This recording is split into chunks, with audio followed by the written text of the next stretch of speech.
Rasul diapit oleh dua raksasa dunia.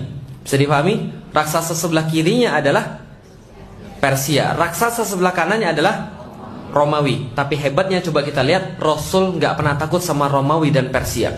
Setelah muncul Rasul baru direken oleh Romawi dan Persia. 1 Hijriah terjadi satu peristiwa yang sangat penting. Selain daripada hijrah Rasul dari Mekah ke Madinah, terjadi perang besar antara Romawi dan Persia.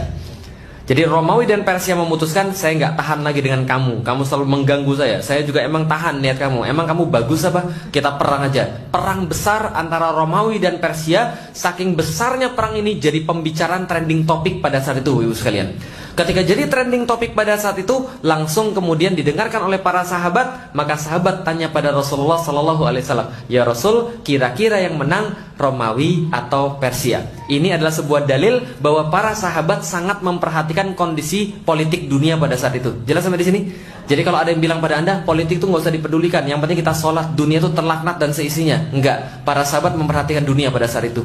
Nanya pada Rasulullah SAW, siapa yang menang? Persia atau Romawi? Kayaknya Persia deh Rasulullah. Kenapa? Lebih berpengalaman. Kayaknya Romawi deh Rasulullah. Lah kenapa? Dia lebih semangat. Yang mana Rasul yang menang? Rasul diem aja, Rasul nggak menjawab.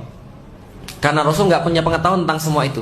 Yang jawab adalah langsung Allah Subhanahu wa Ta'ala menjawab pertanyaan para sahabat, siapa yang menang dengan pertempuran Romawi dan Persia? Apa jawabannya? Ini jawabannya.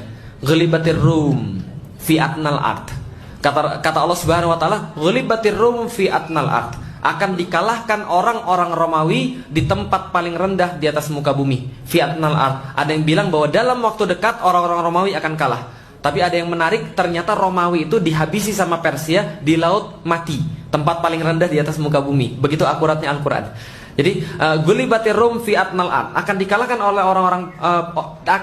orang-orang Romawi oleh orang-orang Persia fi atnal ard. Tapi tidak selesai sampai di sana. Perhatikan, wahum mim ba'di ghalabihim sayaghlibun fi bid'i sinin. Akan tetapi mereka setelah dikalahkan, sayaghlibun, akan hidup kembali atau akan menang kembali melawan Persia setelah fi bid'i sinin. Perhatikan, fi bid'i sinin. Bid'i ini dalam bahasa Arab adalah hitungan antara 1 sampai 9. Jadi kata Allah, Romawi akan dikalahkan. Setelah dikalahkan Romawi, akan menang kembali mereka melawan Persia. Kata Allah, dalam waktu 1 sampai 9 tahun lagi. Jelas sampai di sini? Nggak mungkin lebih daripada itu. Kira-kira kalau Allah yang bilang betul atau betul? Betul.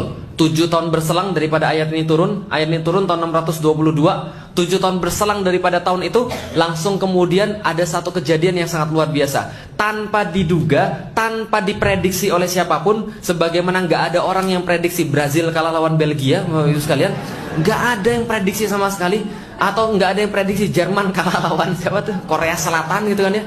Gak diprediksi sesuatu. Tiba-tiba muncul satu pahlawan hebat di tengah-tengah orang-orang Romawi. Dia menyatukan seluruh kekuatan orang-orang Romawi, muncul menjadi pemimpin yang sangat luar biasa hebat. Dan kehebatan dia diakui oleh musuh-musuhnya. Dia ambil balik seluruh wilayah-wilayah yang pernah ditaklukkan oleh orang-orang Persia. Dia memenangkan pertempuran itu tanpa kemudian orang menyangka. Orang-orang mengenalnya sebagai The Great Heraclius.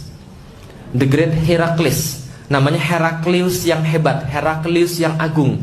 Heraklius dilukiskan membawa salib suci yang direbutnya kembali daripada orang-orang Persia, karena orang Persia pernah mengambil salib yang dianggap oleh mereka tempat penyaliban Yesus.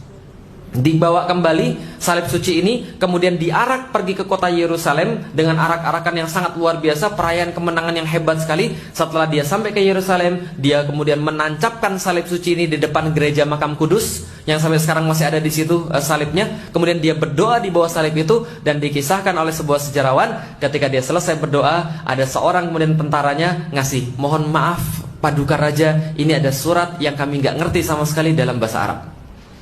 Ya, saudara sekalian, ternyata ngapain dia tahun 629? Dia dapat surat dalam bahasa Arab tertanda Muhammad Sallallahu Alaihi Wasallam.